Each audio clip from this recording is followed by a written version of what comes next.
Tuhan, kami dedikasikan sepanjang hari ini bagimu.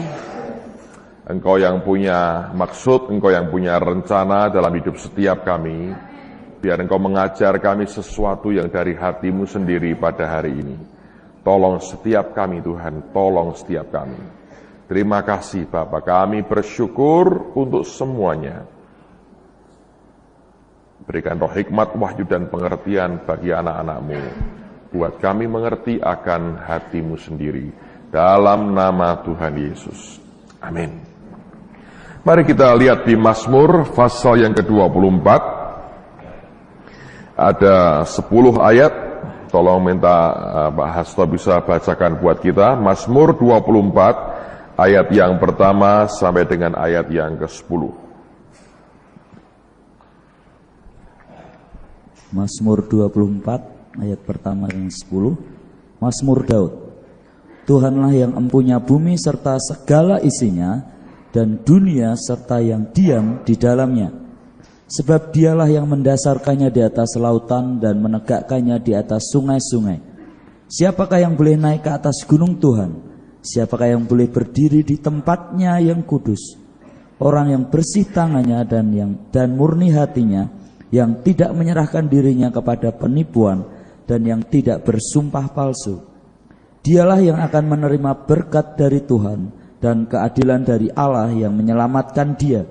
Itulah angkatan orang-orang yang menanyakan dia, yang mencari wajah-Mu ya Allah Yakub. Selah. Angkatlah kepalamu hai pintu-pintu gerbang, dan terangkatlah kamu hai pintu-pintu yang berabad-abad, supaya masuk Raja kemuliaan. Siapakah itu Raja kemuliaan? Tuhan jaya dan perkasa, Tuhan perkasa dalam peperangan.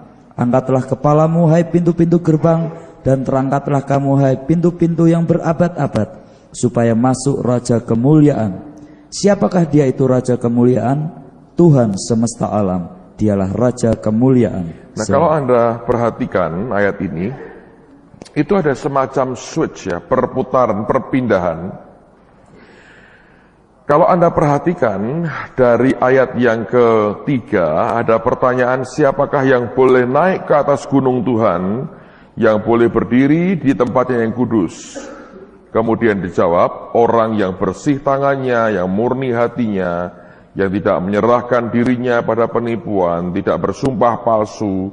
Ayat 5, dialah yang akan menerima berkat dari Tuhan dan keadilan dari Allah yang menyelamatkan dia. Jadi kalau Anda baca sampai dengan ayat yang kelima ini, dikatakan tentang seseorang ini, tentang satu orang.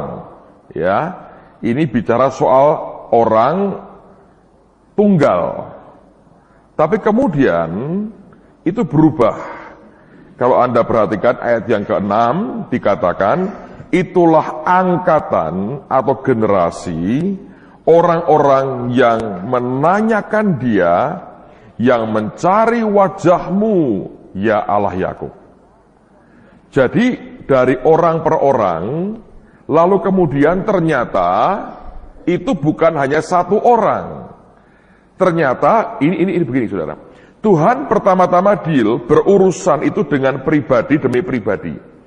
Tapi rupanya akan ada satu masa di mana setelah dia berurusan sepertinya begitu pribadi dengan kita, ternyata ini merupakan bagian dari kelompok besar orang yang hidup pada zaman yang sama.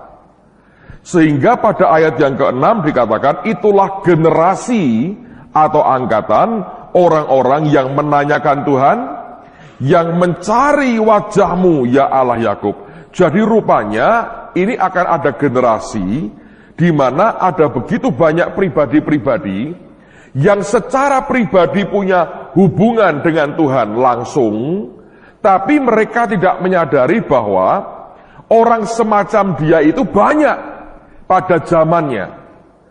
Nah, ketika Allah selesai dengan pribadi-pribadi ini, dia lihat dari jauh, kemudian diubah rupanya.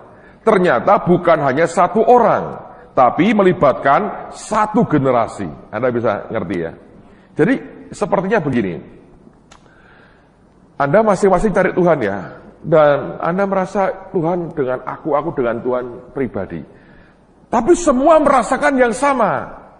Sehingga orang berkata, inilah generasi.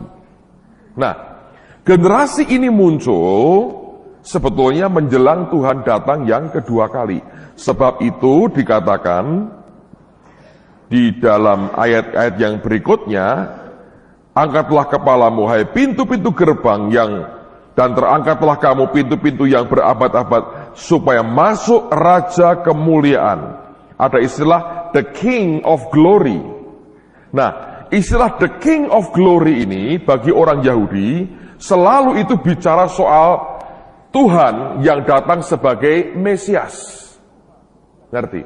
Sehingga bagi orang Yahudi, ayat 24 ini sebetulnya merupakan Messianic Psalm atau Mazmur tentang Mesias. Nah, mereka karena itu mereka berpikir begini, loh di zaman Romawi tidak banyak orang cari Tuhan kok. Buktinya ini bangsa seperti terbuang. Bagaimana mungkin Yesus mengklaim dirinya dia itu Mesias? Hanya mereka tidak mengerti bahwa ini bukan tanda kedatangan Mesias yang pertama, tapi justru yang kedua. Jadi menjelang Tuhan datang yang kedua kali, di dunia ini akan bangkit satu generasi orang-orang yang hidupnya mencari Tuhan. Yang hatinya berseru terus menanyakan Tuhan dalam hidupnya. Hidup bergantung ke Tuhan dan punya kerinduan yang begitu kuat akan Tuhannya. Dan kita berkata, itu akan terjadi bukan hanya pada 1-2 orang. Tapi Alkitab mengatakan itu merupakan generation, angkatan yang menanyakan Tuhan dan yang mencari akan wajah Tuhan senantiasa.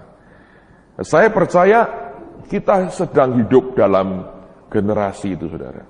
Luar biasa. Anda kalau ikut waktu beberapa hari yang lalu di mana? Simpang 5 ya. Semarang, apa itu? Memuji apa, whatever, panjang sekali ya.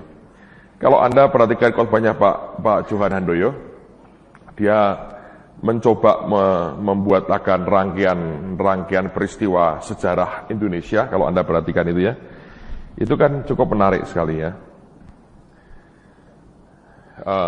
Kita merdeka tahun 45, minimal kita memproklamirkan merdeka tahun 45. Memang kenyataan merdekanya 5 tahun kemudian baru ada pengakuan dari pemerintah Hindia Belanda pada waktu itu. Tapi at least kita berkata ini tahun 45 ada sesuatu yang terjadi. Kita proklamirkan sesuatu.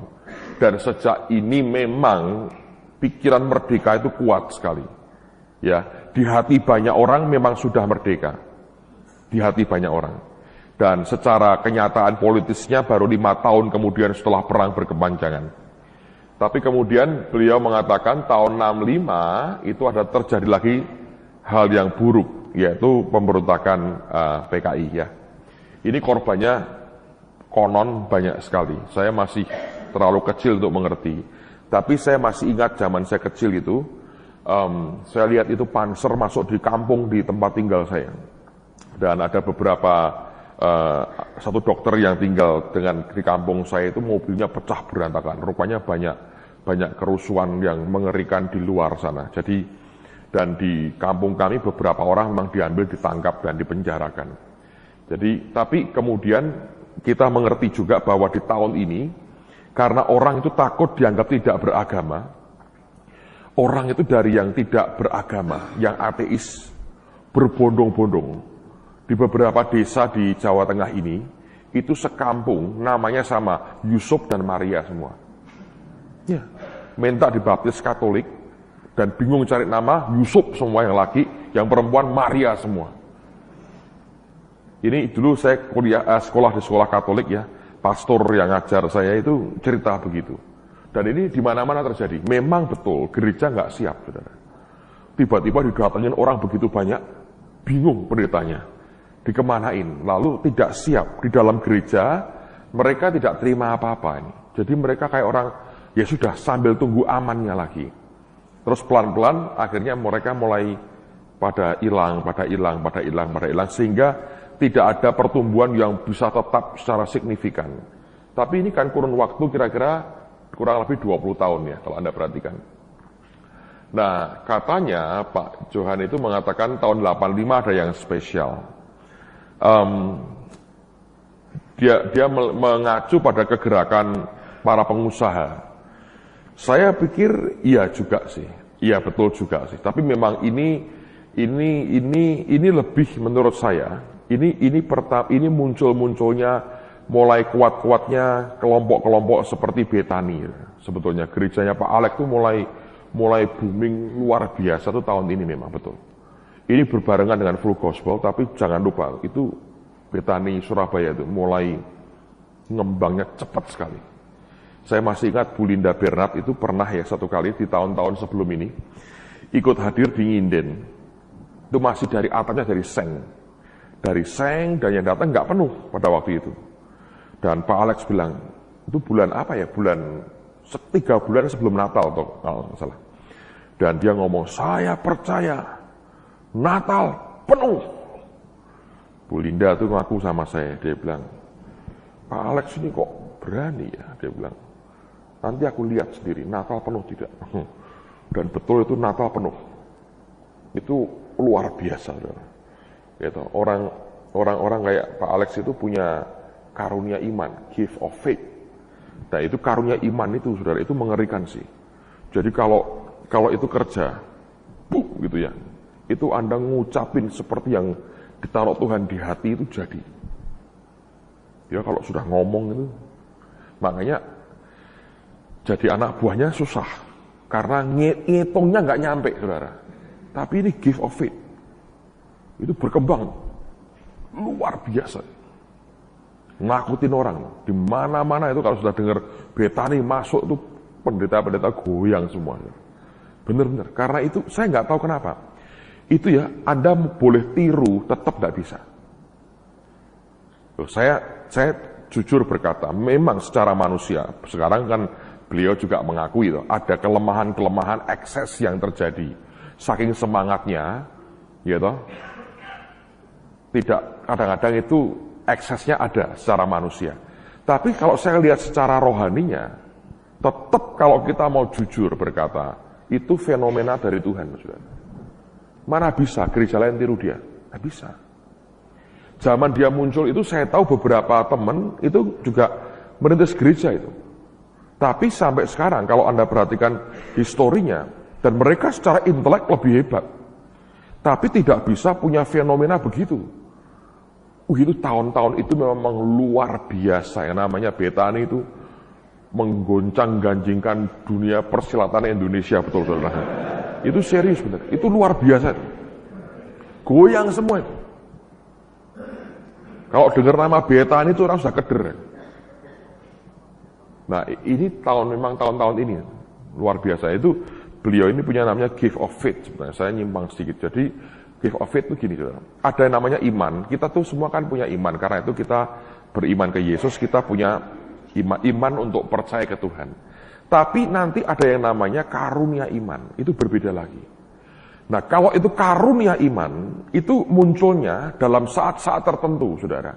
Untuk hal-hal tertentu itu bisa muncul. Nah, itu mungkin untuk healing, untuk keuangan, untuk macam-macam itu. Kayak si Harfus ya, Dr. Christian Harfus.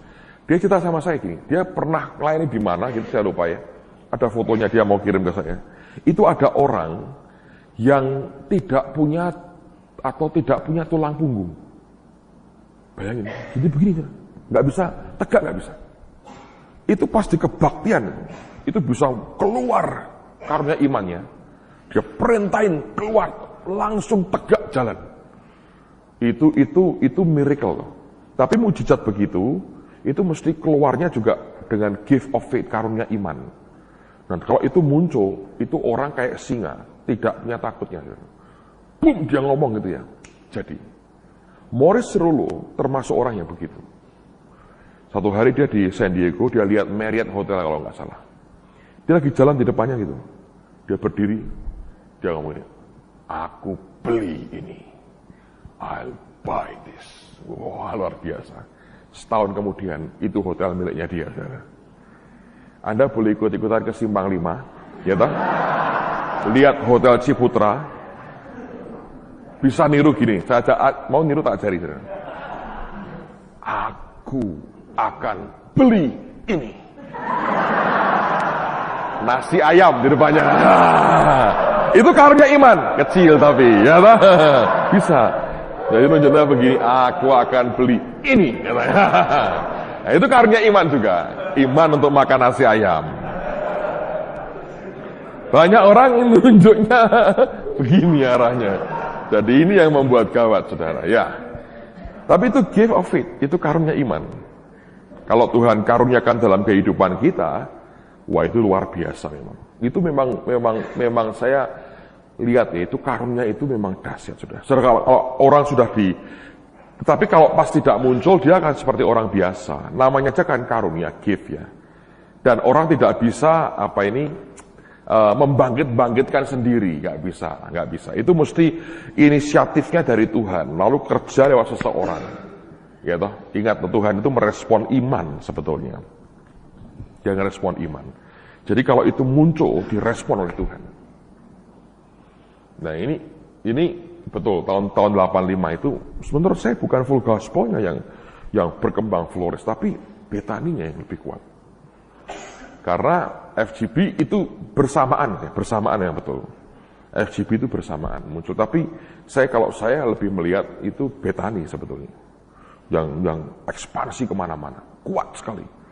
Ini mungkin berlangsung sampai mungkin 5 tahun lebih toh, hampir 5-7 tahun. Ini kuatnya luar biasa. Satu kali beliau pernah ngomong sama saya, Pak Alex, mungkin zaman tahun berapa, saya lupa. Dia bilang, kadang-kadang dia sendiri kan juga manusia ya. Dia kadang jengkel juga, dimusuhin orang terus. Anda tahu tuh dimusuhin terus. Kalau lagi meeting dengan pendeta-pendeta itu, waduh, disindiri terus.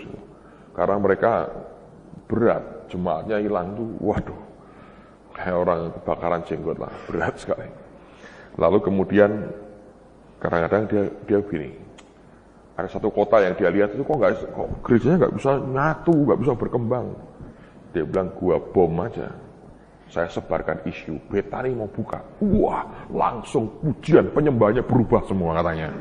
Ketika berubah dia ketawa, aku nggak jadi katanya gitu. Jadi sampai dibuat begitu loh saudara, karena itu nama itu menakutkan bagi banyak orang. Ya, memang begini saudara ya, ini fakta.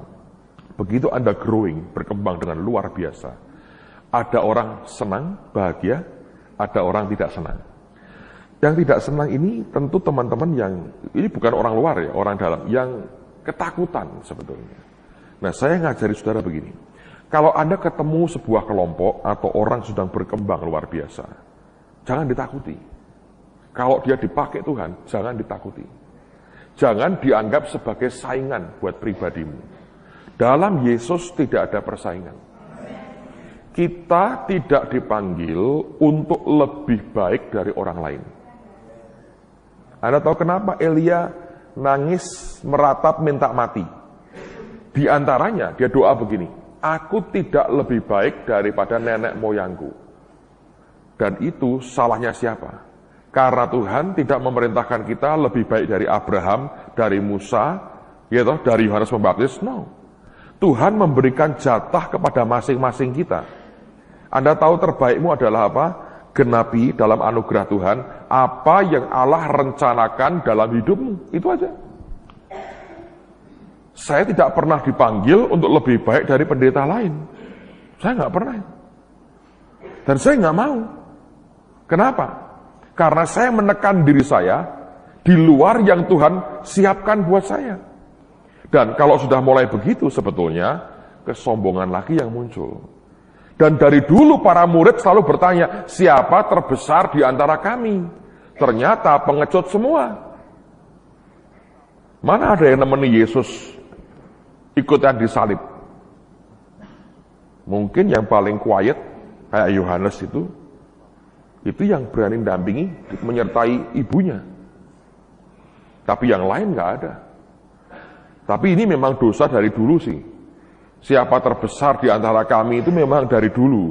Dan begini saudara ya. Kadang-kadang nggak manusiawi sekali. Yesus ngomong soal kematiannya nih. Dia bilang, gua mau mati nih. Langsung ribut. Yang ngatiin siapa? Yang ngatiin siapa? Siapa terbesar di antara kita? Ayo, buang undi dulu siapa? Gila nggak? Tuhannya bilang, aku mau mati. Kematiannya dibuat untuk rebutan warisan kedudukan. Baca di Alkitab. Berkali-kali terjadi begitu. Sedih Tuhan lihat kita. Tapi ya, itulah hebatnya Tuhan. Tuhan itu adalah pencipta mesin recycling, daur ulang pertama di dunia. Dari sampah didaur ulang. Gitu. Kita kan dulu kan sampah masyarakat. Karena dosa, sampah kerajaan surga. Sehingga dosa dari kita dibuang. Tapi didaur ulang oleh Tuhan. Jadi orang kayak kita kan agak lumayan sedikit sekarang, saudara. Ya, tapi kalau Anda masih perlu didaur ulang, dia daur ulang lagi. Jangan khawatir.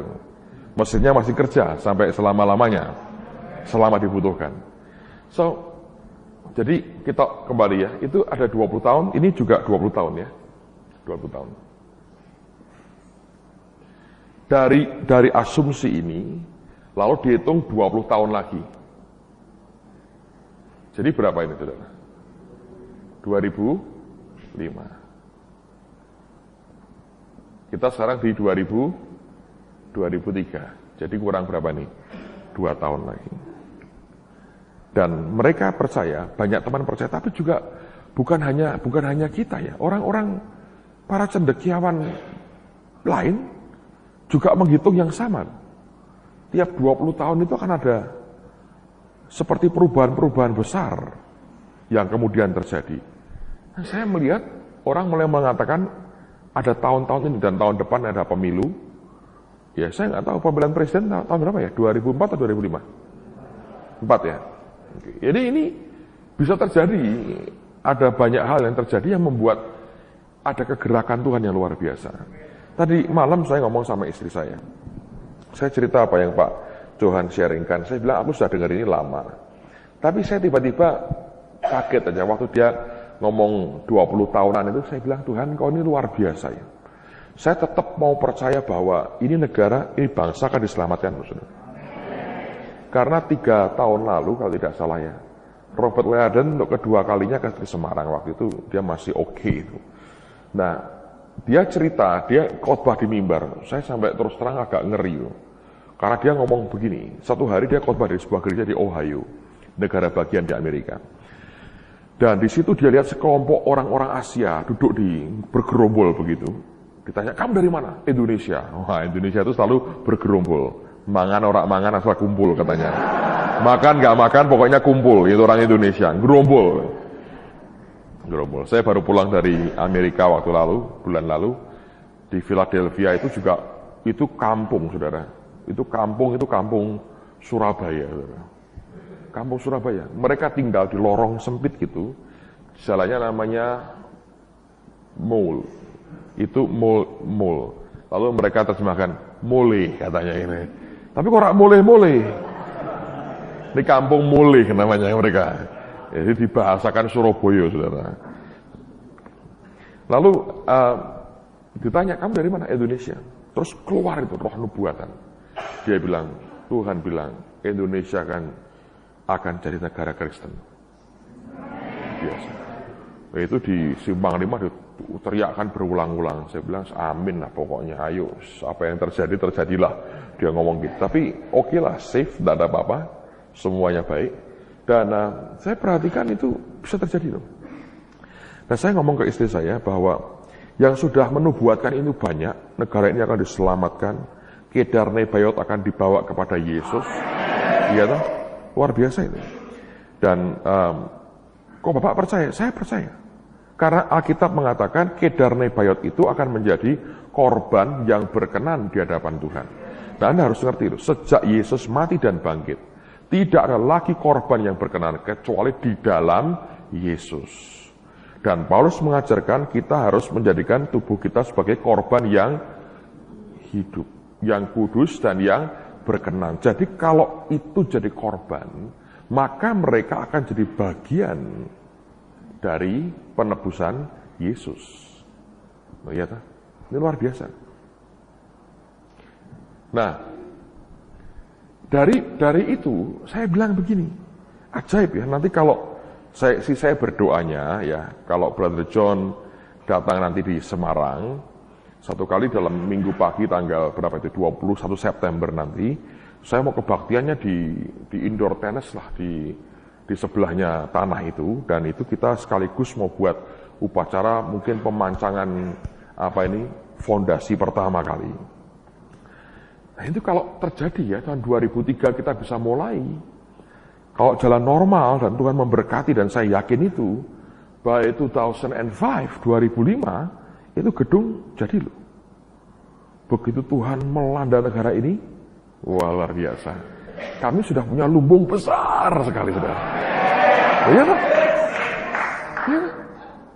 Saya bilang, siapa yang menduga? Saya tidak, bukan karena saya ngitung ini lalu saya cari gara-gara. Enggak. Saya percaya tetap akan ada generasi yang memang cari Tuhan. Dan saya pikir ya, dari tahun ke tahun, dari tahun 79 saya lahir baru, saya ikuti pergerakan itu ya. Karena saya lahir baru waktu pergerakan pelajar itu. Dan saya perhatikan itu ya. Saya bilang, tiap kali itu meningkat. Indonesia itu tidak pernah ngedrop. Sejak itu tidak pernah. Sejak akhir 70-an itu sampai sekarang. Sudah jalan 20 tahun lebih, saudara. Itu nggak pernah slowing down. Selalu akan muncul gelombang-gelombang baru. Terus yang kedua yang saya perhatikan itu, unity gereja itu sudah makin bagus. Dulu susah begini. Nggak bisa. Anda tahu sekolah ini, itu advisory board-nya itu kan beberapa pendeta dari gereja lain sebetulnya. Pak Subekti, Pak Sebaja itu kan dari GBT, dari GBI, Pak Adi itu dari CKI lain. Jadi saya pikir mereka mau tuh ambil bagian untuk jadi board di sekolah ini. Jadi itu blessing kan. Dulu mana bisa? Mana mungkin nama mereka dimasukkan tanpa mereka mau kontrol yang di dalam? Enggak. Mereka trust, mereka percayakan. Baik. Ya, Anda lihat itu. Terus Semarang itu ya, saya perhatikan tuh aneh. Ada tahu Bu Elizabeth itu ya? Beliau itu dari tahun lalu diomongin Tuhan, tahun ini tidak boleh keluar kota Semarang. Disuruh jadi penjaga kota. Saya tahu banyak orang mentertawakan dia, sudah. Dia bilang ini orang gila nih, cari sensasi. Jadi tidak boleh keluar kota tiap hari dari jam 2 sampai jam 4, kecuali Minggu ya, sembahyang, ngumpulkan pendeta-pendeta. Dan itu kumpul berapa? Itu 70-an pendeta kira-kira. Dari berbagai denominasi itu. Dan dia dipakai Tuhan untuk juga jadi berkat secara keuangan bagi hamba-hamba Tuhan yang di sekitar kita ini. Dan mereka diberkati Tuhan, diberi makanan rohani, diajak berdoa, mendoakan kota. Dan setiap orang tentu punya panggilan berbeda-beda. Saya merasa ini kok aneh. Cuma buat saya tidak terlalu sensasional karena saya tahu Bu Elis cukup lama. Dia kalau bilang yakin dari Tuhan, dia kerjain betul. Saudara ngerti ya, dari itu kemudian lalu muncul acara 2 malam yang lalu dan sebagainya. Anda lihat bahwa Tuhan itu bisa kerja dengan cara luar biasa. Jadi memang saya yakin itu. Dan ini setiap kali eskalasi untuk rohaninya naik. Hubungan dengan gereja-gereja Katolik, saya pikir tahun-tahun belakangan ini sangat luar biasa. Saya beberapa kali ketemu ikuti kebaktian ketua PGI, bisa khotbah bareng dengan ketua Dewan Pantai Kosta, ketemu dengan ketua PII, itu saya pikir luar biasa.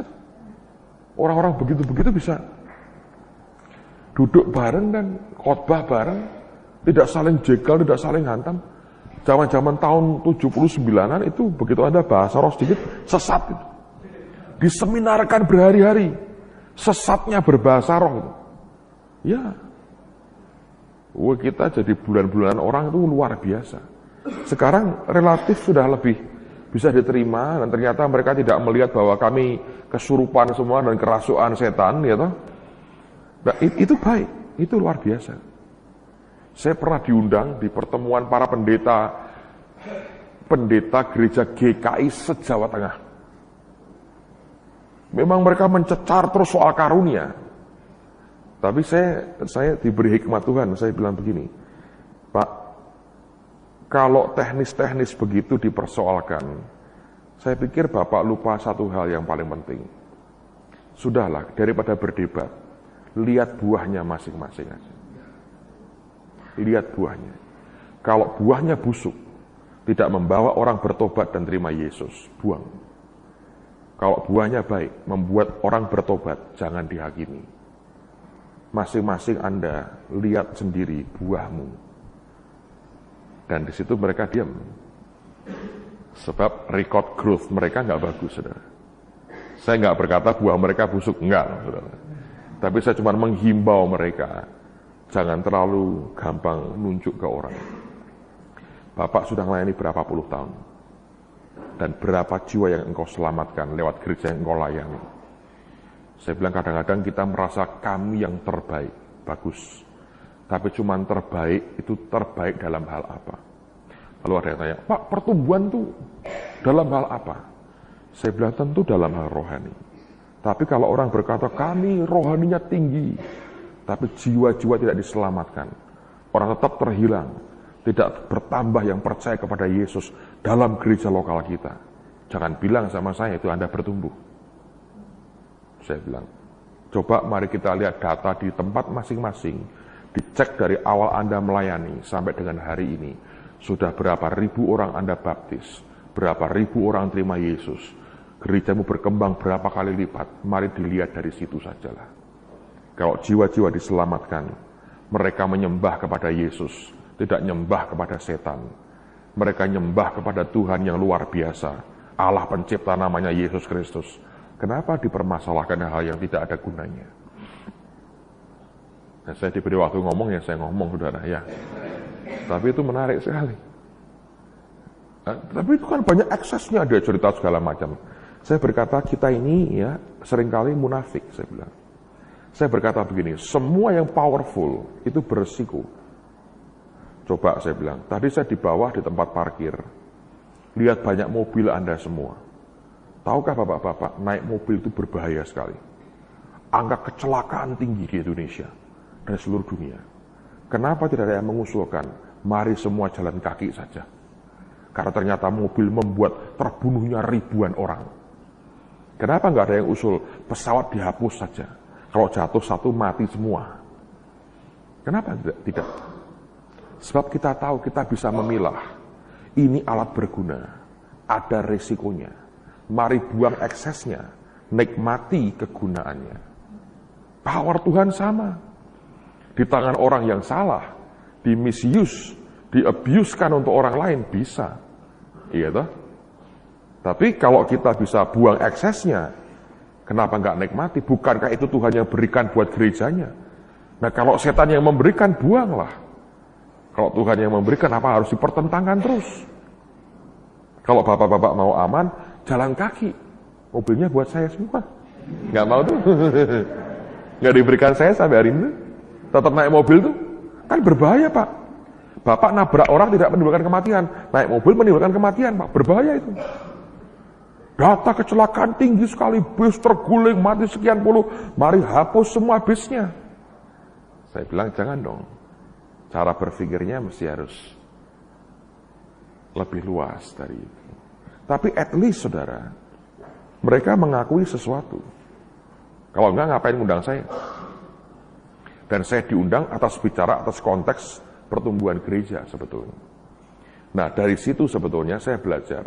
Keterbukaan mulai ada. Sebagian lebih slow, lebih pelan sekali. Sebagian lebih cepat, lebih radikal membuka dirinya. Saya baru bicara di antara pendeta. Saudara tahu ya, saya maaf, saudara, kadang-kadang pemahamannya mengerikan sekali. Ada orang tanya ke saya begini, pendeta, Pak, bukankah murid Yesus itu miskin? Loh, Kok miskin gimana? Oh iya Pak, sampai tidak punya makanan, waktu dia lewat di sebuah ladang, mereka memetik akan bulir gandum, mereka makan. Itu kan karena miskin Pak, tidak punya untuk beli makan. Saya bilang, ini pendeta, ngerti yang dia baca atau tidak? Cuma Tuhan beri saya anugerah kesabaran, saudara. Dia lebih tua dari saya. Saya bilang, Bapak, itu seperti gini loh Pak. Bapak jalan ke sebuah depan tamannya orang, ada kembang bagus, Bapak petik. Apakah berarti Bapak tidak punya uang beli bunga sendiri? Oh ya tidak, nah itu sama begitu, saya bilang. Itu orang iseng lihat itu diambil, dimakan gitu loh Pak, saya bilang. Bukan karena melarat, saya bilang.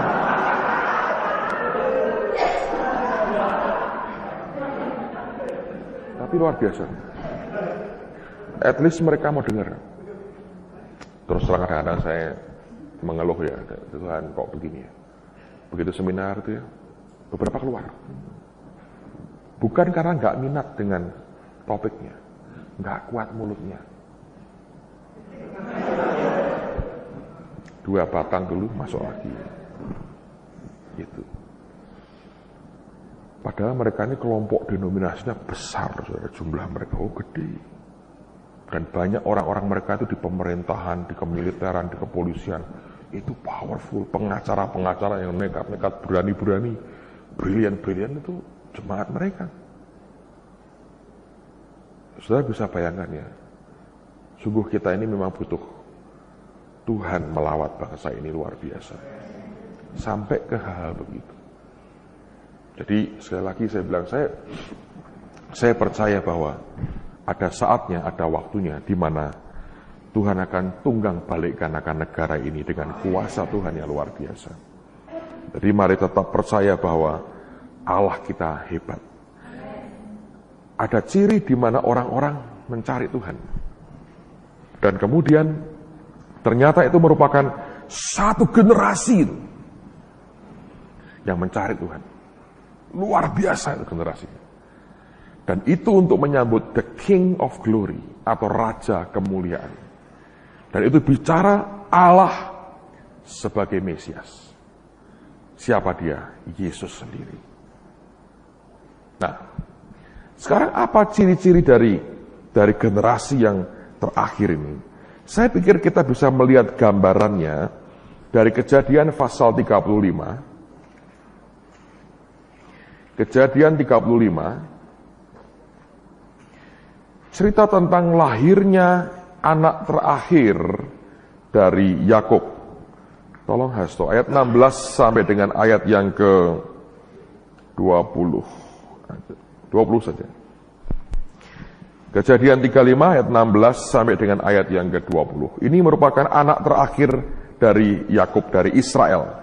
Nah, lihat ciri dari anak terakhir nih, generasi akhir ini seperti apa? Saya percaya Benyamin ini kelahirannya merupakan gambaran secara rohani dari apa yang akan dan harus dilewati oleh semua kita. Ingat, Ibrani mengatakan bahwa perjanjian lama itu merupakan bayang-bayang, perjanjian baru merupakan hakikat. Old Testament itu merupakan shadow, New Testament merupakan substance-nya. Nah, mari kita lihat Kejadian 35 ayat 16 sampai 20. Silakan. Sesudah itu berangkatlah mereka dari Betel. Ketika mereka tidak berapa jauh lagi dari Efrata, bersalinlah Rahel, dan bersalinnya itu sangat sukar. Sedang ia sangat sukar bersalin, berkatalah bidan kepadanya, "Janganlah takut, sekali ini pun anak laki-laki yang kau dapat." Dan ketika ia hendak menghembuskan nafas, sebab ia mati kemudian, diberikannya nama Ben-Oni kepada anak itu. Tetapi ayahnya menamainya Benyamin. Demikianlah Rahel mati, lalu ia dikuburkan di sisi jalan ke Efrata, yaitu Bethlehem. Yakub mendirikan tugu di atas kuburnya. Itulah tugu kubur Rahel sampai sekarang. Nah, perhatikan bahwa lahirnya anak itu membutuhkan pengorbanan matinya ibunya. Saya percaya begini, saudara. Ada hal yang harus dibayar oleh gereja Tuhan. Saya yakin Rahel ini simbol dari gereja. Dan itu gereja harus mati. mati terhadap dirinya sendiri. Die to self. Tidak mungkin kalau gereja masih hidup dengan dagingnya sendiri, generasi yang beginian akan dilahirkan.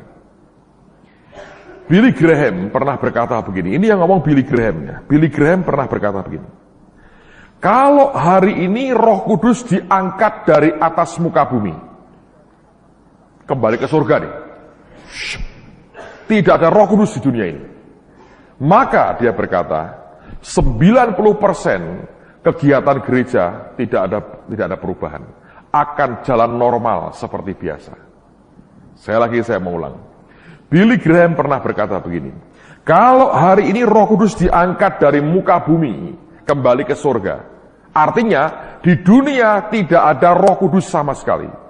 Dia berkata 90% kegiatan gereja akan tetap berjalan normal seperti semula. Hanya 10% yang akan mungkin hancur dan terganggu. Artinya dia berkata, Billy Graham yang ngomong, 90% gereja Tuhan hari ini jalan tidak dengan Roh Kudus. Jalan dengan kemauannya sendiri. Jalan dengan kehendak manusianya sendiri. Nah, ini yang harus die, yang harus mati. Dan Paulus berkata, I die daily. Aku mati setiap hari. Saya kemarin sharing dengan satu saudara dan saya mau sampaikan secara in generalnya dengan Anda. Seringkali kita tidak menyadari bahwa untuk sesuatu yang di dalam, yang dari roh ini bisa keluar, maka daging kita ini harus betul-betul disalibkan dan dihancurkan. Ada banyak orang memberikan konsep yang tidak utuh. Saya tidak berkata salah, tapi tidak utuh. Ya.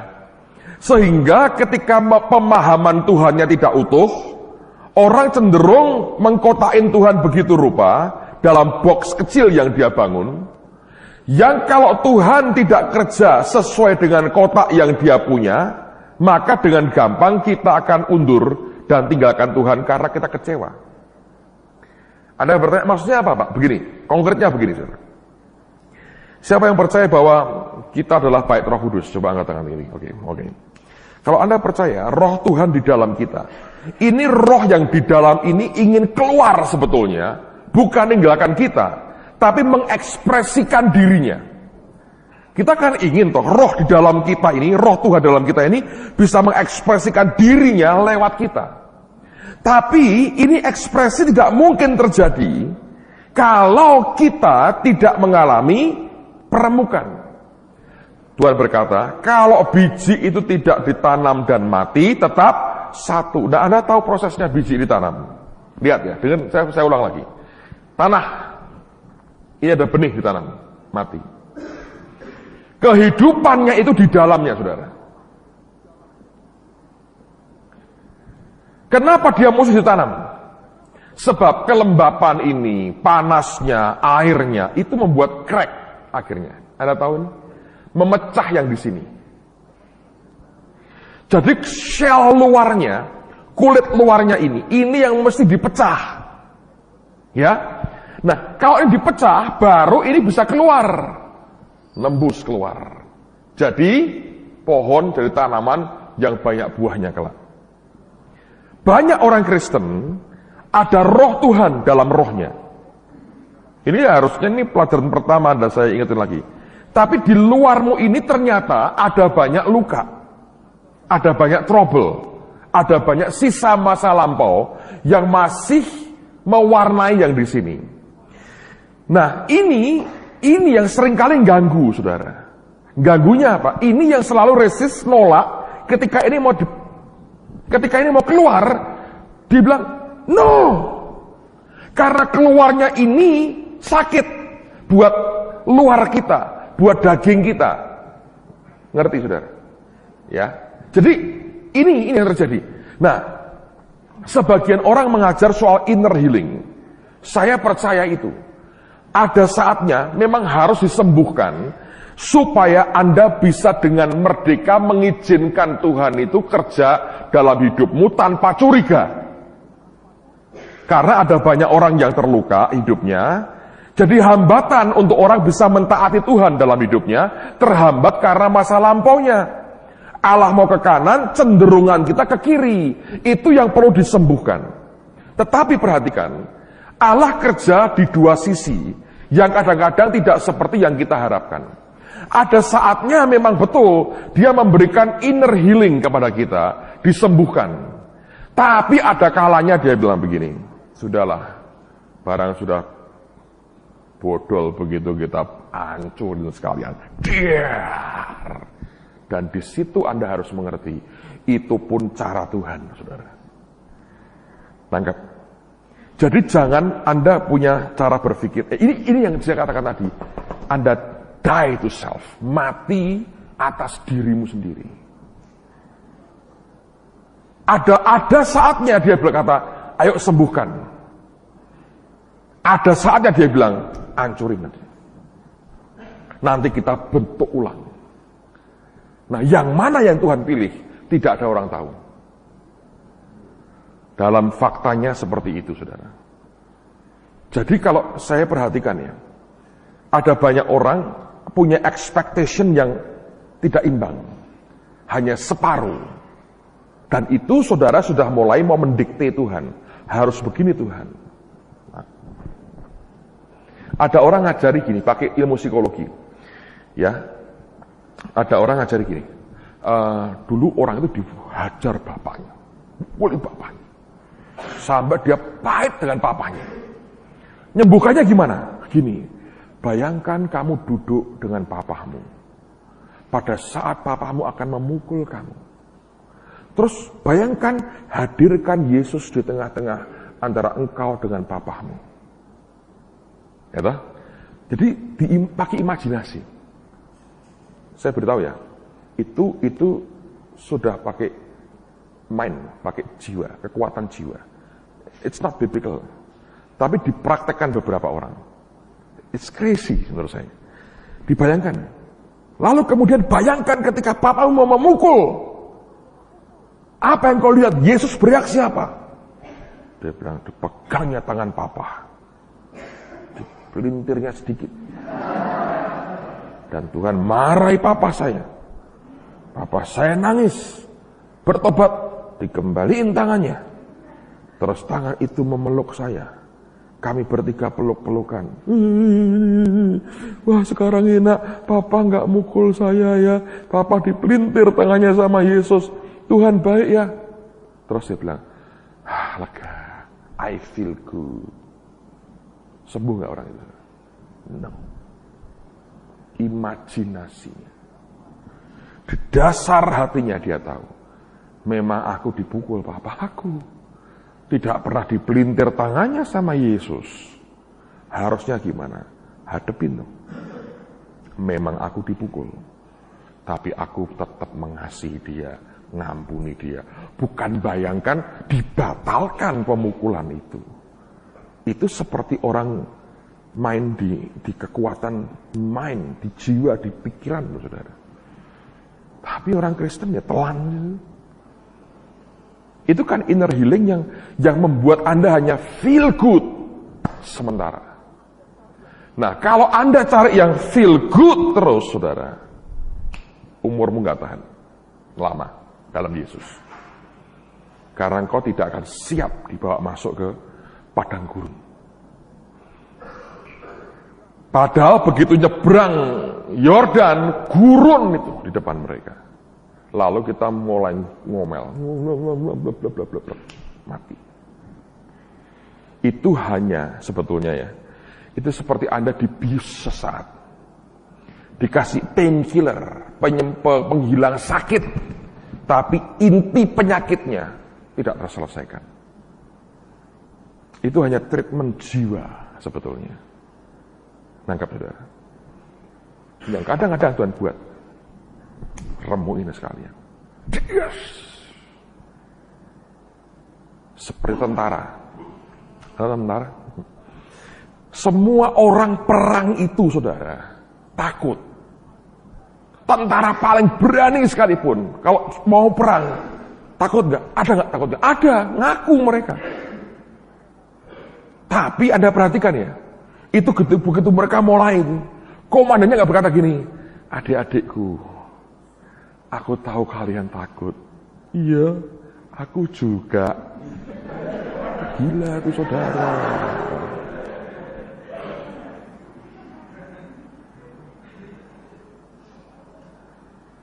Mari kita kumpul sama-sama. Kita bergandeng tangan. Ya komandan, kita takut. Iya katanya. Lalu nyanyi, sekalipun aku dalam lembah gelap, ku tak takut, tapi aku takut. Gila? Mana ada tentara begitu? Ketika engkau ketakutan, tidak akan komandanmu berkata begini, sudahlah kamu jangan perang, nanti aku yang perang ya. Mati dia. Satu batalion diganti satu orang, saudara. Apa yang dia buat? Dia bentak. Lalu dia tempeleng. Ada tahu yang dibuat? Dicoreng mukanya. Itu supaya apa? Keluar keberaniannya. Ketakutanmu jangan dimanja, sikat habis. Sebab kalau Anda sambil terkencing-kencing begini pakai senjata, mati. Gitu. Ngompol, ngompol. Ngerti gak? Kalau Anda mau keluar generasi ininya, habisin. Saudara pikir Anda masuk angkatan laut, saya gak bisa berenang Pak, gak apa-apa. Itu pas ada pertama Anda dimasukin kolam, angkat lagi. Nggak ada terus, mari ya belajar meluncur dulu. Kayak orang les berenang begini. No way.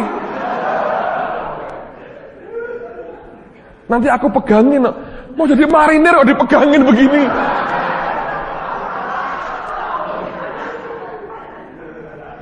Cuma berapa banyak yang sebetulnya mengharapkan itu kan dalam hidupnya. Ayo, jujur. Ayo. Kita ini gampang cengeng, saudara, dalam hidup. Pendeta nggak memperhatikan saya. Nggak apa-apa toh, kamu perhatikan pendeta toh. Nabur toh, nuwe toh. Kamu mesti begini. Balik dong tanganmu. Blessing orang. Jangan cengeng, saudara. Pak, saya punya banyak kelemahan. Ajar dong kelemahan. Paulus berkata apa? Bahasa Inggrisnya bagus. I buffet myself. Aku ini hajar diriku sendiri. Supaya setelah aku memberitakan Injil, jangan sampai aku sendiri apa ditolak. Itu dia sadar, dia tekan dagingnya. Saya ini orangnya, dulu saya cerita, saya ini orang minder. Background saya minder berat. Ditungguin orang tua saya di sekolah sampai kelas 3 SD. Buat saya berat. Saya ketemu ngomong sama Anda begini, ini bisa keringat dingin ini. Sekarang tetap berkeringat karena memang gampang berkeringat, tapi dulu keringat dingin karena takut sebetulnya. Lihat mata Anda ini mengerikan buat saya. Apalagi perempuan, wah itu makhluk paling mengerikan. Dulu, tapi sekarang istri saya perempuan, anak saya 3, 2 perempuan, jadi dengan keluarga saya sudah gitu. Tapi saya bilang, Anda tahu bagaimana cara Tuhan didik saya? Banyak cara. Tapi pelajaran terakhir yang dia berikan dalam sekian tahun itu, diizinkan melewati masa di mana berkali-kali saya mengalami yang namanya dipermalukan di depan orang lain, dihumiliate di depan orang. Orang minder itu kan pengen diprotek sebetulnya. Saya bilang protek saya dong. Itu kan itu membuat I feel good. Tuhan berkata, no. Biar permalukan. Adepin rasa malu itu. Hadapi. Sampai saraf malumu putus semua. Ojo isin tadi itu, saudara.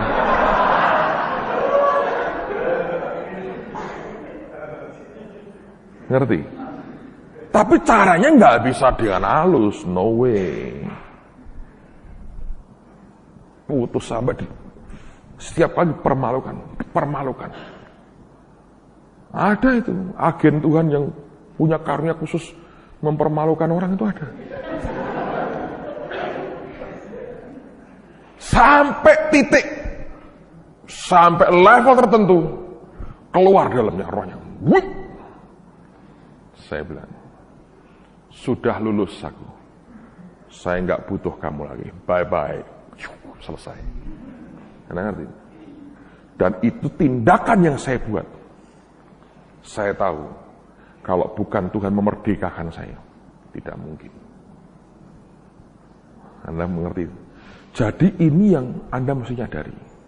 Karena itu, generasi seperti Benyamin itu, yang dikatakan Mazmur 24, merupakan generasi yang akan menyambut Tuhan datang sebagai the King of Glory. Itu lahir lewat kematian ibunya.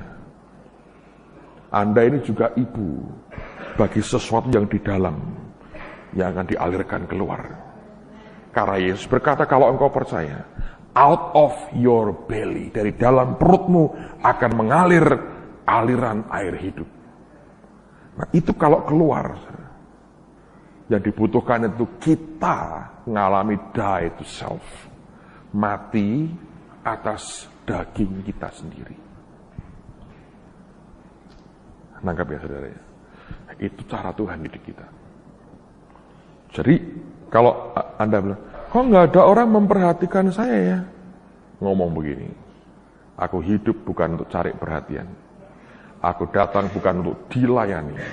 Kata Yesus, aku datang untuk melayani. Kalau orang tidak memperhatikan saya memperhatikan orang. Amen. Kok nggak ada orang memberi hormat kepada saya? Saya datang untuk menghormati orang lain. Alkitab berkata, anggap yang seorang lebih penting dari dirimu sendiri. Jadi saya menghormati orang lain. So what? Tapi kalau Anda terus membiarkan dalam level perasaan, saudara akan hidup jiwani sekali. Ada seorang ibu yang, bukan ibu waktu itu ya, perempuan gadis, itu nyusahin Pak Adi, saudara. Benar-benar. Tapi jangan ngomong Pak Adi, tapi saya nggak ngajar, jadi saya cerita ke Anda soal Pak Adi. Dia datang, habis putuskan pacarnya. Dan pacarnya dia agak sedikit, nggak bener lah, pokoknya dia putuskan pacarnya. Sakit hati dia, sakit hati. Datang ke kami, didoakan, gitu ya. Terus, tapi karena ini kami lebih muda dari dia, saya bilang, Pak Adi, tolong Pak Adi aja yang layani. Oh iya, Pak Adi kan baik sekali orangnya ya. Didoakan, kasih firman, tumpangi tangan gitu ya. Doakan, segar. Pulang. 2 minggu balik lagi nangis-nangis. Pak Adi, saya sakit hati saya begini. Tumpangi tangan sama Pak Adi, gini. Wah, senang segar, balik lagi. Pak Adi, saya begini. Tiap 2 minggu langganan, saudara. Pulang segar 2 minggu nangis. Pulang segar 2 minggu nangis. Dan Pak Adi sabar, panjang sabar. Dilayani terus gitu. Saya lama-lama nih jengkel. Saya ngeliat ini. Ini orang ini kok tiap 2 minggu kambuh, 2 minggu kambuh. Ini Yesus kok obatnya kurang manjur, kenapa? Gitu. Saya tahu dia kos di rumah teman. Saya bilang, kamu tahu orang ini tahu?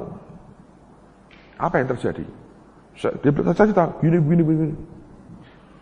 Dia ke teman saya ketawa. Wah, ya nggak heran. Kenapa? Saya bilang, tiap malam, habis pulang dari manapun sebelum tidur, nyetel 1 kaset, direkam berulang-ulang hanya 1 lagu, sekaset itu cuma 1 lagu diulang. Lagu apa? Lagunya Rahmat Kartolo. Apa itu? Patah hatiku jadinya. Gila. Makanya obatnya Yesus tidak manjur. Terakhir tanya sama saya gini, Pak Adi sudah menikah belum? Loh, jatuh cinta sama Pak Adi, saudara, malah. Sudah punya anak? Saya bilang, oh sudah punya anak. Saya pikir belum. Kalau belum ya siapa tahu. Gila. Jangan ngomong Pak Adi, saudara.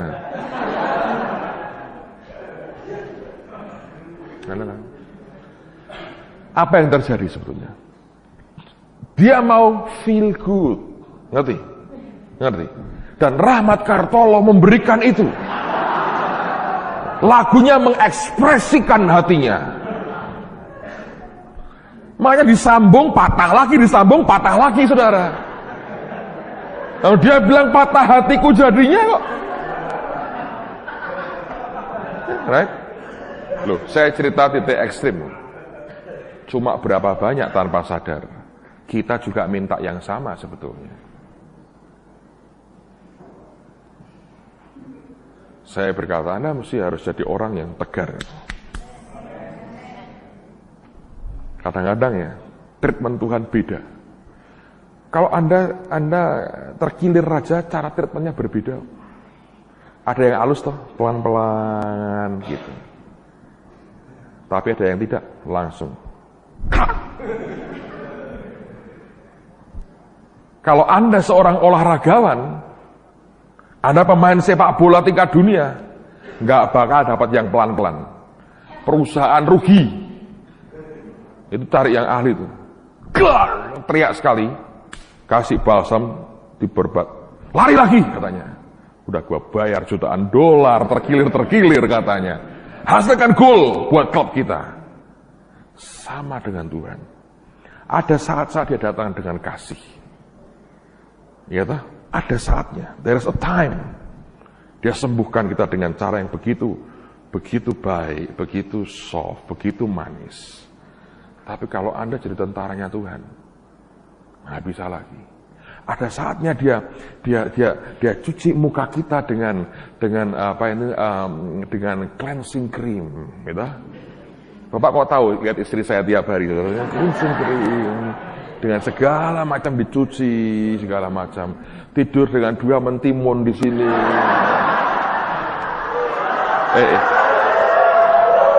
Yang ini saya lihat di TV, bukan istri saya.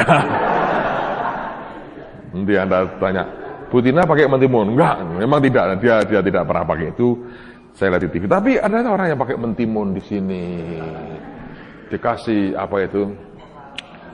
Istilahnya masker, dibersihin, di pedicure, manicure, begitu kan. Once in a while dia akan buat itu supaya membuat kita segar kembali.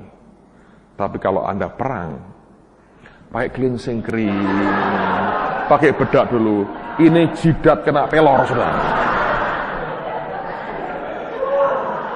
Nangkep? Ada saatnya dia begitu dengan kita. Tapi dia tidak mau bangun tentara yang tidak kuat.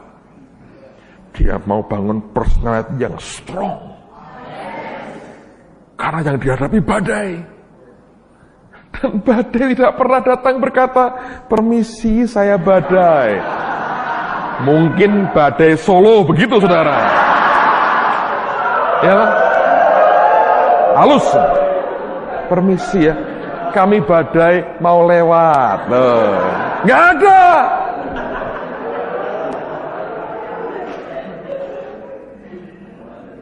Ngerti? Badai itu ya badai. Langsung uji fondasinya. Mau apa lagi? Nggak ada badai kok. Begitu, nggak ada. Jadi, so what? Mesti begitu. Gereja mesti belajar die to self. Dan harus kuat. Jangan sedikit-sedikit rekonsiliasi, peluk-pelukan, gandeng-gandengan. Aku senang juga gandeng-gandengan, saudara. Ya toh, cuci kaki, karena saling tangis-tangisan. Ya, seumur hidup sekali lah. Tapi kok saya sakit hati lagi, bertobat lu. Jangan cuci kakinya orang terus.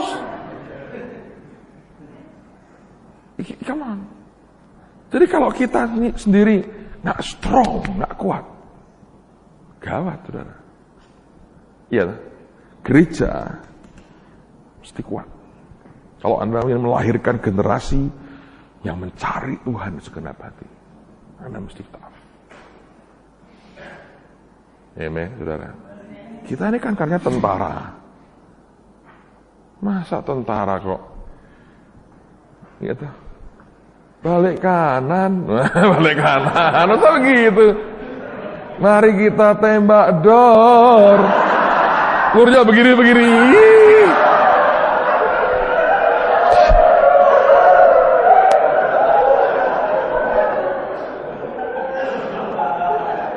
Slow motion semua. Nggak ada.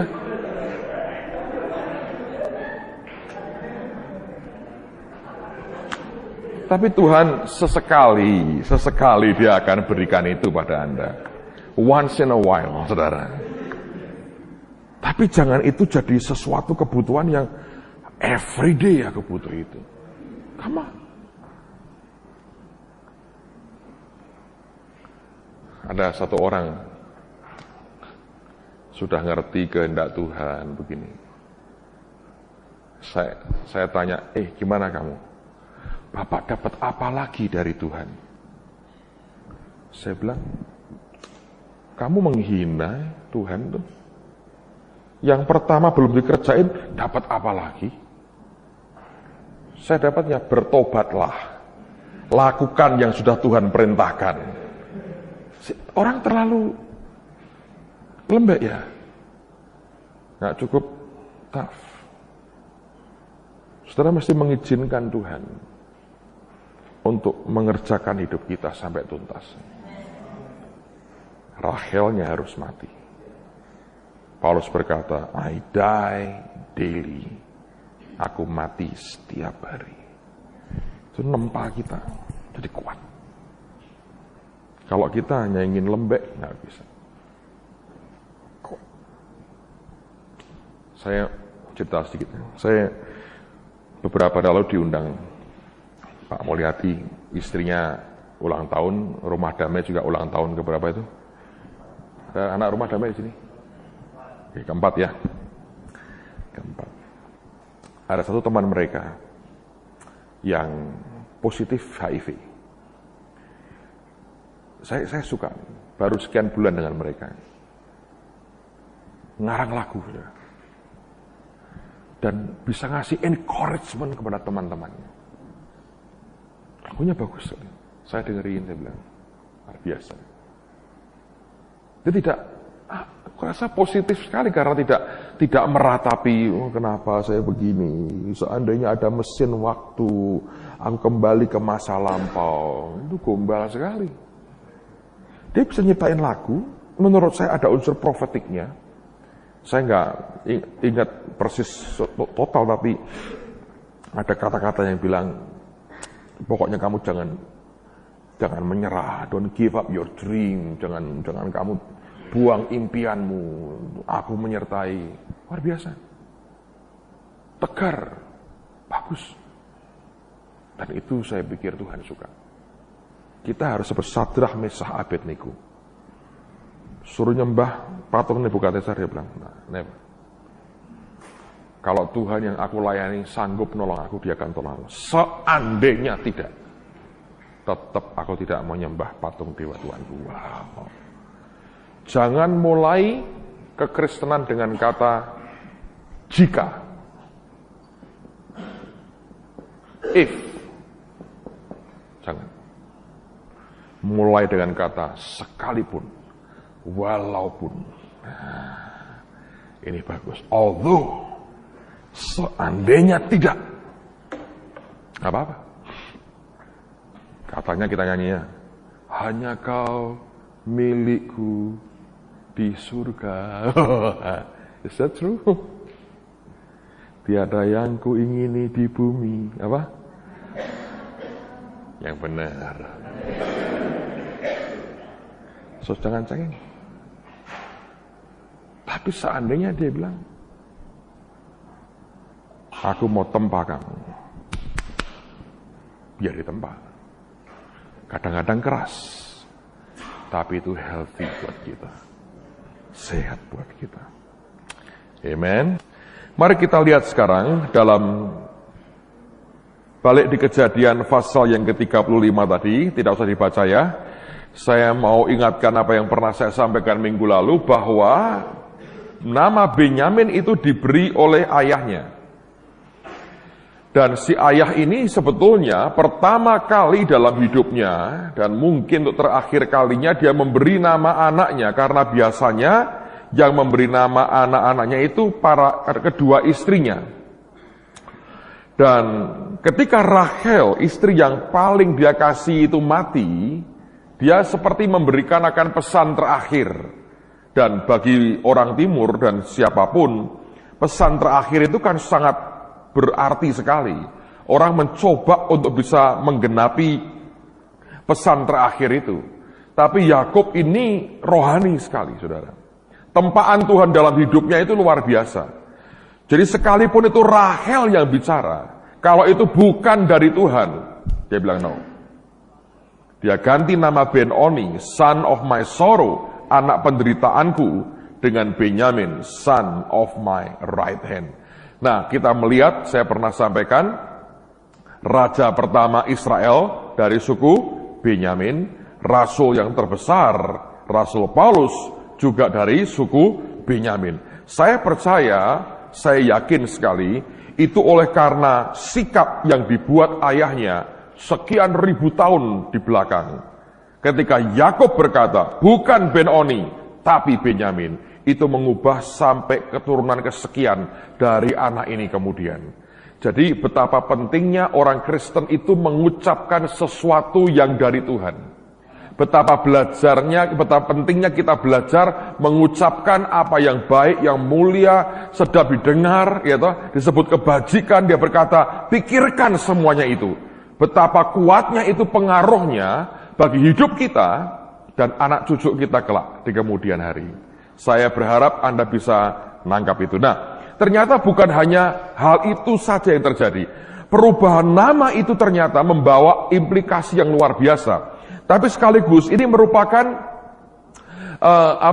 ciri dari generasi yang menyambut Tuhan datang kedua kali. Kita mengerti bahwa Benyamin itu lahir di kota Bethlehem.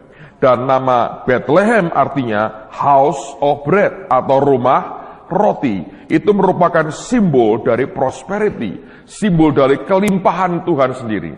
Saya percaya generasi akhir zaman ini akan makin hari akan dilimpahi Tuhan dengan anugerah yang luar biasa. Sebab untuk orang memberitakan Injil ke seluruh dunia, orang perlu pegang keuangan. Supaya dunia diselamatkan, uang harus di tangan orang percaya, harus di tangan orang benar. Karena itu saya percaya generasi ini akan menikmati kelimpahan yang luar biasa dari Tuhan. Nah, Benyamin ini lahir di Bethlehem, namanya House of Bread. Saya percaya ini merupakan lambang dari kelimpahan, lambang dari prosperity, lambang dari kemakmuran. Nanti pada bulan September, John Evans ini akan di tengah-tengah kita. Saya mendorong begini, saudara. Ini ada beberapa nama yang saya memang publish keluar supaya orang luar juga diberkati. Kalau Anda dari gereja lain, saudara ingin gerejamu juga mengalami terobosan, breakthrough soal keuangan. Saya sih mendorong saudara ya, orang teman-teman kayak acara kayak ada Bill Wilson begini. Anda kontak ke gereja lokal saudara, beritahu gembala atau orang-orang kuncinya, suruh mereka datang. Anda mengerti beberapa teman yang perlu breakthrough soal keuangan. Anda ngerti orang-orang yang terikat banget dengan harta, yang nggak tahu mesti harta itu dikejar terus misalnya. Suruh datang ke tempatnya waktu John datang, John Evans ini. Anda akan lihat breakthrough, terobosan-terobosan luar biasa dalam hal keuangan. Saya kenal beliau cukup lama, beberapa tahun terakhir ini dekat sekali. Dan beliau ini selama kira-kira 12 tahun, seperti orang ditolak masuk Indonesia. Nanti ada dengerin khotbahnya ya, cool banget. Tidak emosi, tanpa keringat, saudara. Ngomong dengan tenang, kalem, cool banget, saudara. Nyaris tanpa emosi. Kalau mau persembahan, nggak ada main musik dulu, menyenangkanmu, nggak ada. Musik berhenti. Ini bukan waktunya nyanyi, bukan waktunya nyembah. Suami istri suruh rundingan dulu, saudara. Tidak berkata, suami istri masing-masing dengan Tuhan. Nanti berantem di rumah. Dia nggak mau. Jangan berantem di rumah, mau memberi rundingan dulu. Satunya nggak rela, jangan. Cool banget. Saya paling suka waktu saat dia ngajak orang memberi. Saya dengerin, saya bilang, ini mananya yang membuat orang itu bisa gitu. Dan saya berkata, saya butuh kamu untuk menyembelih daging kami ini. Sebab kalau ini jemaat bisa breakthrough, boom, hukum Tuhan itu berlaku. Kamu nabur, kamu akan apa? Nuai. Tapi nuaimu, karena naburmu sudah sakit. Yang berharga yang kamu berikan, kamu menerima tuaian itu sudah tidak terikat dengan mamon lagi. Jadi inilah lingkaran keruwetan manusia, gitu. Antara mau diberkati, tapi Tuhan juga ngerti kamu nih begitu tambah sedikit lagi mau kawin lagi, gitu. Begitu longgar sedikit sudah kacau hidupnya, ingin beli ini, beli itu, beli ini, beli itu. Saudara, ini tantangan besar dalam hidup kita. Tuhan mau memberkati, mau. Persoalannya adalah, apakah dia bisa diyakinkan bahwa Anda tidak terikat dengan uang? Bahwa Anda tidak nyembah mamon? Selama engkau belum punya apa-apa, engkau bisa berkata, tidak akan. Tapi itu hanya baru tekadmu, belum teruji, saudara. Sementara kalau Anda sudah punya, apakah kau berani berkata, apapun yang kau minta Tuhan? Kita kan biasanya, apapun kecuali ini, gitu. Kemarin di TV ada orang ngebanyol gini. Kayak ada, saya lihat sebentar sebelum tidur, radio ada pengumuman. Penerbangan baru membuka rute Jakarta Jayapura. Ya, setiap penerbangan baru kecuali hari Senin, Selasa, Rabu, sedangkan kami cuma Sabtu Minggu tidak ada penerbangan. Tahu artinya? Beberapa orang terlambat berpikirnya nggak apa-apa. Nanti direnungkan lama-lama kan tertawa sendiri. Jadi kita kadang-kadang apapun Tuhan, kecuali ini. Nah, itu kecuali itu semua yang dia punya. Jadi hanya bungkusnya bagus, apapun. Ketika dibuka itu nothing kita berikan. Nangkep, saudara. Ingat ya, saya pernah sampaikan. Mungkin murid Yesus itu 13 sebetulnya. Tapi yang satu hilang kesempatannya. Karena apa? Sebab banyak hartanya. Kalau gitu enak saya Pak miskin gak punya apa-apa. Bodoh juga kalau begitu. Karena Alkitab berkata berkat yang Tuhan berikan itu kita meminjami, saudara, ya toh? Kita memberkati orang lain. Nah, kalau Anda sendiri kurang untuk orang lain, Anda mau beri dengan apa? Itu penting sekali. Saya sih mendorong sebetulnya. Banyak gereja ingin breakthrough keuangan segala macam. Saya bilang saya ya setuju. Kami ngalami ya, Anda lihat sendiri kan dengan Glory Bahman misalnya. Mana tiap hari kolektor? No. Sabtu Minggu aja. Yang lain nggak usah kolektor. Untuk apa? Kan nggak ada pemasukan Pak Lulu. Jemaat itu bukan income loh. Itu korban mereka. Saya nggak mau tiap kali, ya, kasih dong. Untuk apa? Datang ke Tuhan dengan merdeka. Kalau waktunya korban. Gitu. Amen, saudara. Itu membuat kita ini merdeka. Dan jangan disimpan untuk diri sendiri. Belajar jadi seorang pengelola yang baik. Sekarang kalau Allah harus memberkati Anda, apakah Tuhan bisa engkau yakinkan bahwa engkau tidak terikat dengan harta? Ya. Kalau tidak bisa, ya harus kembali ke Amsal. Jangan beri aku miskin, nanti aku tidak memuliakan engkau karena aku mencuri. Jangan beri aku kekayaan, supaya aku tidak mengutuki dan lupa dengan Tuhan. Itu persoalannya. Tapi basically Tuhan itu mau kita diberkati. Tapi Tuhan tidak mau berkat itu menghancurkan hidupmu. Makanya bagi banyak orang, the best adalah just enough, sekedar cukup tidak mati, bertahan. Ternyata terbaik bagi mereka. Karena lebih daripada itu, murtad. Ya toh? Berapa banyak yang begitu? Heran. Dan ini masalah yang serius sekali. Tapi saya percaya, saya bersyukur Benyamin itu lahirnya di the house of bread, rumah roti. Nah, lihat lagi ayat yang terakhir sebelum kita selesai. Kejadian pasal yang ke-43 ayat 34, lihat seberapa banyak dia terima. Kejadian 43, lihat pada ayat yang ke-34. Silakan, Pastor. Kejadian 43 ayat yang ke-34. Lalu disajikan kepada mereka hidangan dari meja Yusuf, tetapi yang diterima Benyamin adalah 5 kali lebih banyak daripada setiap orang lain. Lalu minumlah mereka dan bersukaria bersama-sama dengan Benyamin terima berapa? 5 kali lebih banyak. House of bread, saudara. Prosperity-nya Tuhan. Luar biasa. Ayat terakhir. Kejadian 49 ayat 27. Kenapa dia terima 5 kali lebih banyak? Ada purpose-nya. Kejadian 49 ayat 27. Kejadian 49 ayat 27. Benyamin adalah seperti serigala yang menerkam.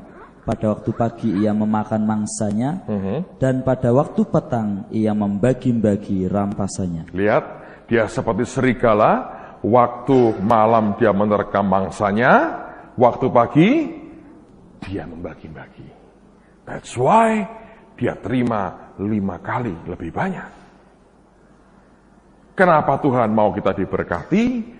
Supaya pada waktu malam kita terkam mangsa kita, waktu pagi bukan tertidur dengan perut kenyang, tapi kita membagi-bagi, saudara. Luar biasa. Itu Tuhan yang dia mau dalam hidup kita. Siapa yang mau diberkati Tuhan? Angkat tangan sama-sama. Yakinkan Tuhan lewat hidup saudara. Engkau tidak akan nyembah dengan mamon, saudara. Engkau tidak akan nyembah duit, saudara. Tidak nyembah rumah barumu, tidak nyembah mobil barumu. Nah, yakinkan itu. Bahwa apapun yang dia berikan buat saudara. Engkau berkata, Tuhan, aku hanya pengelola. Engkau yang punya segala-galanya. Berdiri sama-sama, saudara. Haleluya. Minggu depan, Anda selama 1 minggu akan dilayani oleh Bradley Stewart, hamba Tuhan dari Afrika Selatan. Belum pernah kemari, saya juga belum pernah ketemu orangnya. Saya diinfo lewat KL, dia pengajar yang baik, akan jadi berkat bagi hidup saudara. Lalu minggu depannya lagi, Bapak Pendeta Timotius Subekti akan melayani saudara, dan kemudian dilanjutkan dengan Bill Wilson, sudah akan melayani Anda sekalian. Dan itu akan dimulai hari Jumat pagi, dia mengajar, mungkin hanya 1 session panjang, kemudian Jumat sore akan di gereja, Sabtu pagi di gereja, Sabtu sore, Minggu pagi, Minggu sore. Lalu baru di Jakarta. Jakarta hanya 2 kali pertemuan, Senin malam dan Selasa malam. Jadi kita terima porsi lebih banyak di sini. Kita terima basically ada 6 session panjang dengan Bill Wilson. Saudara akan diberkati dan pasti sangat diberkati. Anda akan lihat sesuatu yang berbeda dari orang ini. Rambutnya panjang kayak Tuhan Yesus. Tapi tidak ada kumis, tidak ada brengosnya, licin dan tinggal wajahnya agak sedikit rusak karena ditembak orang di Brooklyn Maret 2003 yang lalu. Pada waktu saya dengar begitu, saya kirim email, saya bilang, tolong jangan mati dulu. Saya berkata gitu. Tapi baik, dia langsung respon, dia bilang, saya baik-baik saja, hanya berapa hari ya di rumah sakit, terus minta keluar dan khotbah lagi. Ini saya nggak tahu rangkap berapa nyawanya, tapi ini orang dulunya, ini badannya itu gudang penyakit. Dia dibuang oleh maminya, saudara. Jadi papahnya dia tidak pernah ngerti ya. Mamanya itu seorang pecandu alkohol. Dan kemudian satu hari dia ditinggal di sebuah jembatan kecil di Florida kalau nggak salah ya. Dia bilang, kamu tunggu sini ya. Tinggal pergi mamanya. Dan mamanya tidak pernah kembali. Sampai beberapa hari dia tunggu di situ, tidak makan, tidak apa. kemudian ada orang anak Tuhan lewat, diambil, dibiayai ikut retreat. Dia nggak tahu, dia seperti orang gembel ikut retreat. Dia pikir dia nggak tahan, dia mau lari. Tapi kalau nggak salah malam terakhir, Tuhan jamah dia maju ke depan dan terima Tuhan. Lalu diterima oleh pendetanya, ditampung oleh sebuah gereja, kemudian ditaruh dia dipastori gereja yang sederhana, ditaruh di kamar begitu, dijaga oleh koster gereja. Dan kalau makan itu cuma diketok dak gitu, sehari cuma sekali. Ditaruh di lantai, kayak anjing. Dia buka, dia makan, sehari cuma sekali. Itu Bill Wilson. Dan itu membuat dia ngalami kurang gizi hidupnya selama bertahun-tahun. Di dalamnya ini sudah nggak karu-karuan. Ada tumor juga di otaknya, pernah kena TB, sekarang sudah apa ya? Sudah segala macam penyakit saudara. Ini kayak rumah sakit berjalan gitu. Tapi kalau Anda lihat ya, saya pernah kunjungi temannya di Brooklyn. Dia beli beberapa blok rumah itu untuk nampung anak-anak jalanan gitu ya. Dan dia memang melayani di daerah keras di New York. Saya sempat telepon dia waktu saya di New York tahun lalu, tapi sebelum peristiwa penembakan. Ini kan baru Maret tahun ini ya, tanggal 5 Maret yang lalu. Jadi ini masih hal baru dan Anda akan menyaksikan orang yang unik dan orang yang aneh. Dia tahu bagaimana berkhotbah dengan baik. Dan one of the best teacher yang saya pernah dengar. Anda akan disegarkan dan dikuatkan. Nah, doakan supaya Tuhan berikan kekuatan ya. Karena bisa mendadak kolaps, mendadak apa gitu. Dia pernah berapa kali kolaps. Di Rusia kolaps, di mana kolaps, masuk rumah sakit, sebentar keluar lagi. Jadi hidupnya begitu. Tolong didoakan. Dia mestinya mau datang dengan temannya. Tapi rupanya batal, last minute batal, datang sendirian. Sehingga nanti saya akan, karena saya di Jakarta, pas di Jakarta saya akan tungguin dia, jadi kami akan terbang bareng ke Semarang bersama-sama. Dan saya pikir Kamis itu biar istirahat dulu, nanti hari Jumat baru mulai dengan Anda kalian di sini. Doakanlah dalam 2 minggu ini saya yakin akan luar biasa, tentu kalian tidak ada weekend lagi. Tahun ini tahun yang paling banyak tidak ada weekend, artinya berkat Tuhan besar buat Anda kalian. Jadi ya kita lihatlah what happen. Nanti Oktober juga itu ada Serulo segala itu hari Jumat gitu. Jadi tidak ada weekend lagi buat Anda waktu Serulo. Dan saudara akan ketemu dengan banyak orang aneh lah di tengah-tengah kita. Saya harap membuat Anda jadi agak aneh bagi dunia tapi normal bagi Tuhan. Yang penting jangan nganeh-nganehin sendiri. Mari angkat tanganmu sama-sama. Tuhan terima kasih untuk anugerah-Mu, Engkau baik. Biar weekend ini Engkau segarkan kami, Engkau berkati kami. Anugerah-Mu besar, anugerah-Mu besar, anugerah-Mu besar. Sebab Kau layak terima pujian. Sebab Kau layak terima pujian.